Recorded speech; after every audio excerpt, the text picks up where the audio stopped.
ക്രിസ്റ്റോമി അതിനുശേഷം നാഷണൽ ശ്രദ്ധ നേടിയിരിക്കുന്നു. അമീർ ഖാൻ ഉൾപ്പെടെയുള്ള ആളുകൾ അദ്ദേഹത്തെ പറ്റി സംസാരിച്ചിട്ടുണ്ട്. ഉള്ളൊഴുക്ക് വലിയ സാമ്പത്തികപരമായിട്ടും ക്രിട്ടിക്കലും അതിന് ഭയങ്കര റിവ്യൂസും റെസ്പോൺസൊക്കെ കിട്ടിയ സമയമാണ്.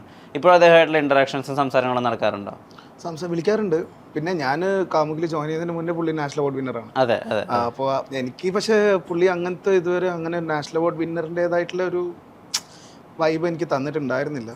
പക്ഷേ ആളുടെ ഇൻറ്ററാക്ഷൻ ഭയങ്കര ഇൻറ്റൻസ് ആണ്. അതായത് നമ്മൾ സംസാരിക്കുന്ന കാര്യങ്ങളും വിഷയങ്ങൾ, അതേപോലെ തന്നെ ഒരുപാട് ഇവൻ SRFTI ഹോസ്റ്റലിൽ ക്രിസ്തുവിൻ്റെ ഹോസ്റ്റലിലാണ് താമസിച്ചത്. അപ്പോൾ അങ്ങനെ കുറേ കാര്യങ്ങൾ അപ്പോൾ കൂടുതൽ അടുത്തറിയാൻ പറ്റും എന്താണ് ഇവർ ഇങ്ങനെയാണ് സിനിമനെ കാണുന്നതെന്നും, എങ്ങനെ അവർ എഡിറ്റിങ്, അവരുടെ ഷൂട്ടിംഗ് രീതി, അങ്ങനെ ഒരുപാട്. ഞാനും അസിസ്റ്റന്റ് ഡയറക്ടറായിട്ടൊക്കെ വർക്ക് ചെയ്ത ആളാണ്. അപ്പം എനിക്ക് അതൊരു വലിയൊരു ഓപ്പർച്യൂണിറ്റി ആയിട്ടാണ് ഫീൽ ചെയ്തത്.